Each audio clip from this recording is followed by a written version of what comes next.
Hey guys, welcome to the shot caller, and I'm going to show you today exactly why you need the shot caller for every shot you're dispensing, and especially if you're making Jello shots at home.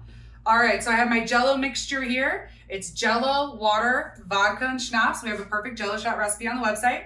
All you're going to do is open up the shot caller, and you're going to pour your Jello shot mixture directly into it. It doesn't transfer heat, so you can pour straight from the stove into your shot caller. We used a berry blue Jello. Then you were just going to secure the lid. It's on there. You don't even have to worry about it. Put it upside down. We have no drips, no mess. And then when you push it down, it fills. And when you lift it up, it stops. So the magic is in the tip, guys. We just keep going down. And you can pour your shots one-handed as fast as you want.